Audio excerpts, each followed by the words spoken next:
we have reached the culmination of Bullet Club Civil War. Or so we think. Cody Rhodes versus Kenny Omega for the IWGP Heavyweight Championship of the World. Now, let's get ready to rumble! As we finally get to this round 2 fight of the Bullet Club name and for leadership and now for the title. And Cody Rhodes was really having so much fun with this, I could tell. Especially that promo he cut where he just basically elaborates how he is justified to take a title shot because, well, I beat Kenny Omega, so I should have the shot. And by extension, that means I would beat Kazuchika Okada in my depths of insanity. However, he will no longer have the blonde hair because he dyed it. He changed it back to his standard color because he has a role coming soon for Arrow, most likely, since he was on the show and he might be coming back. So, yeah, it was. We get this big match, and Cody gets this big elaborate entrance, whereas Kenny Omega just does his usual.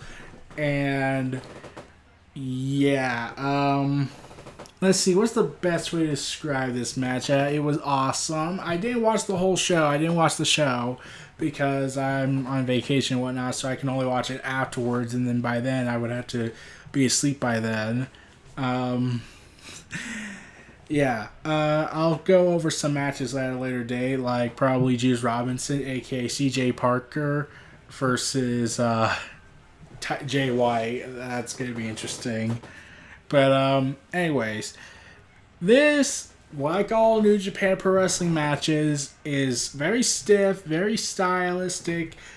But there is one problem some people might have with it is, why did this turn into a no disqualification match? Yeah, I get the referee's very leeway in Japan in New Japan Pro Wrestling. That's actually a good thing. I haven't seen that since WCW episodes where the referee would give leeway when Hulk Hogan used steel chairs on Sting in a all rules based match. But yeah, and Cody was getting Tommaso Ciampa level interaction from fans, whereas Tommaso Ciampa was getting called the devil. Some fan just flipped him the bird and told him to fuck off. That was pleasant. And Cody just looks like he wanted to punch him. Classic. If only Tommaso Ciampa did that, then that would have really got people pissed. But anyways, but that does make me curious. Should we want to see Tommaso Ciampa versus Cody? That would be interesting. So, yeah, the thing is, this match kept turning into a no DQ match, even though there was no establishment for that. They kept saying it was turning more into a TLC match, except there's no ladder match based system. It's just two people beating the crap out of each other. However, I did like, even though it was clearly obvious the Young Bucks were supporting Kenny, they wanted to keep it fair because basically, just like I've been saying in certain videos, they don't like to see their parents fight. So they said, okay, if you're going to fight, let's make this clean, fair, and make it right. Let's end this once and for all. That was basically the mentality I think they were going for. And, yeah, and double foot stomp through the table from Kenny Omega to Cody Rhodes. Yeah, I know he's just called Cody, and he probably has he probably could get back the name Rhodes in his name, but I think he said he likes being called Cody for something. But, okay. But nonetheless, Cody Rhodes, phenomenal. Kenny Omega, he's phenomenal. And yeah, the ladder was used a lot, and I really did think Cody's neck was broken when he crashed into the table when it didn't break, because it was always said that that usually the table breaks your fall, but if the table's not breaking the person's fall, then yeah, the pain is just threshold tenfold. That's at least what I heard. I could be wrong on this greatly. And then we get more mass chaos, such as a superplex off the ladder from Cody to Kenny. That was pleasant. And yeah, they might as well have just made this a no disqualification match. That would have actually made more sense instead of just turning it into a no DQ match, which I am still confused by. But, yeah. And once more. Sorry, I'm a little tired. Sorry. The Young Bucks were just getting bothered by everything going on, and that was just hilarious at times. But I did like it because it just goes with, "You're telling me about the Bullet Club." Yeah, and yeah, I knew Cody was not going to win this match because, well, Kenny just started his reign, and they don't really operate on the, quote, WWE mentality.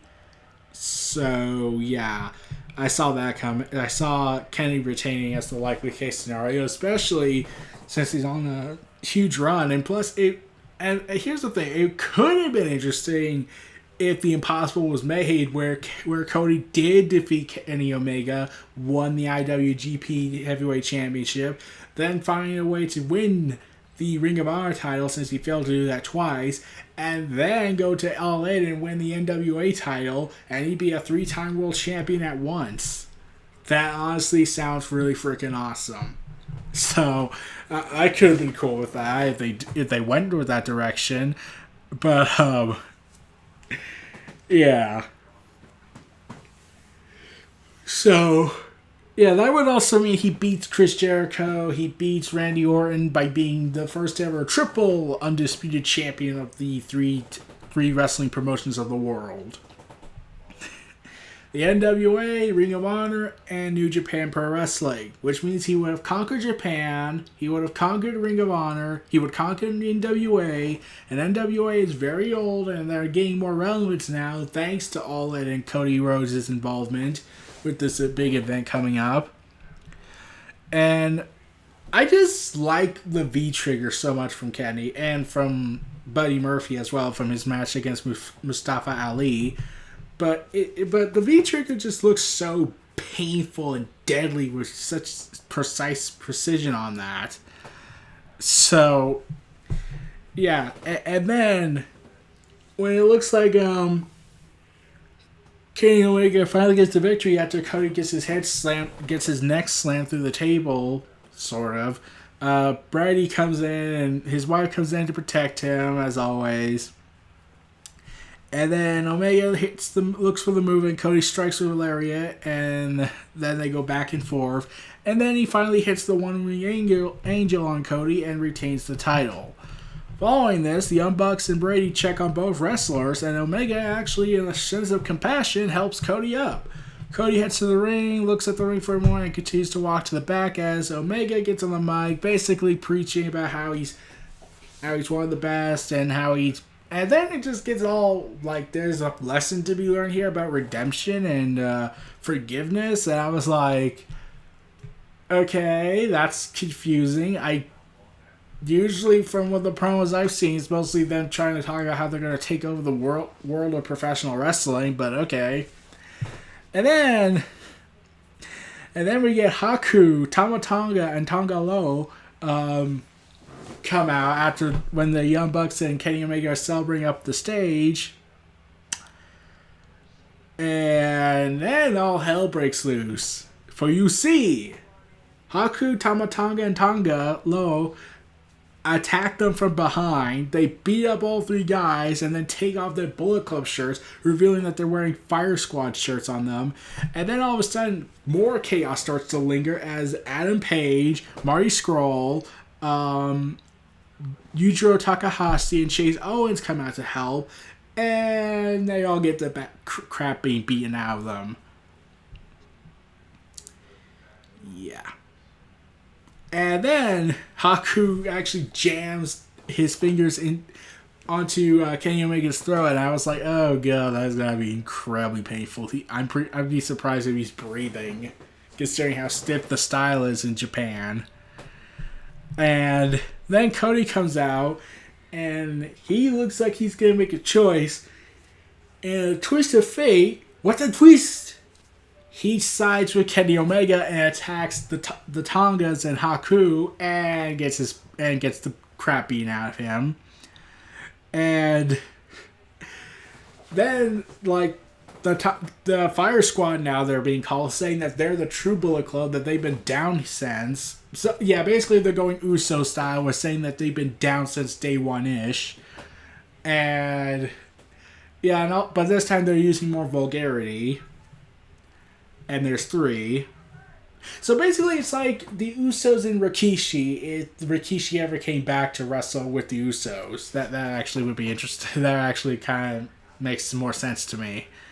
But yeah, and then Cody helps Omega up. He lifts his hand in the air in celebration, and they all do their great big pose at the stage before proceeding to leave. And it looks like everything's fine in Bullet Club except for the now rogue group called Fire Squad, that have now declared that they're the Bullet Club. And basically, yeah, I think I'm trying to remember which Tama it was, but I think it was Tama Tonga.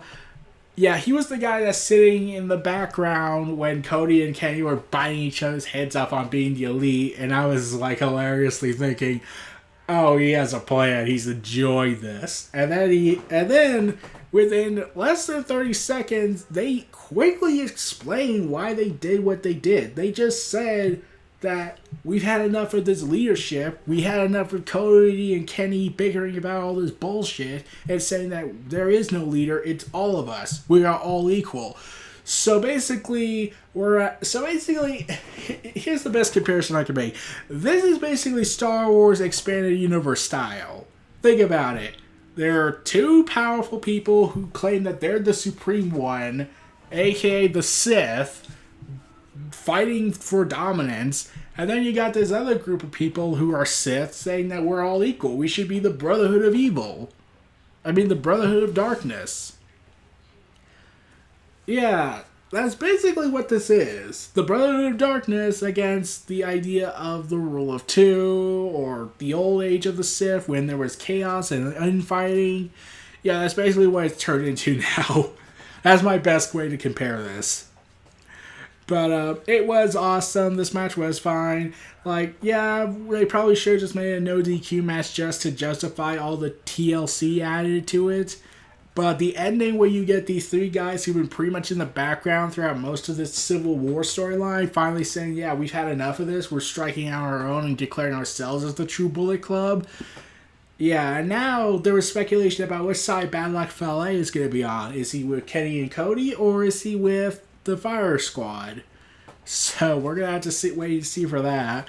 But Bad Luck Fale, if he leaves Bullet Club, that's going to be honestly surprising, because he's been there since the very beginning. He was there, he teamed up with Finn Balor, he and him kind of formed the group together.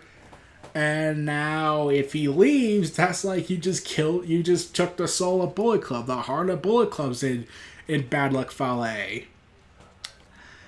And then Tama had also said that telling Kenny and Cody that you did this, that they're the causing all this.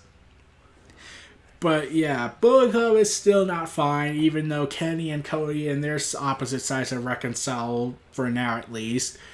But Fire Squad looks like they're going to try and gun for things now, and yeah, we're going to have to see how Bad Luck Fale fits into all this. So, those were our thoughts on Kenny Omega versus Cody Rhodes at G1 Special in San Francisco. This was Neo Reality Arts here. If you like, comment, subscribe, and donate, stay tuned for more.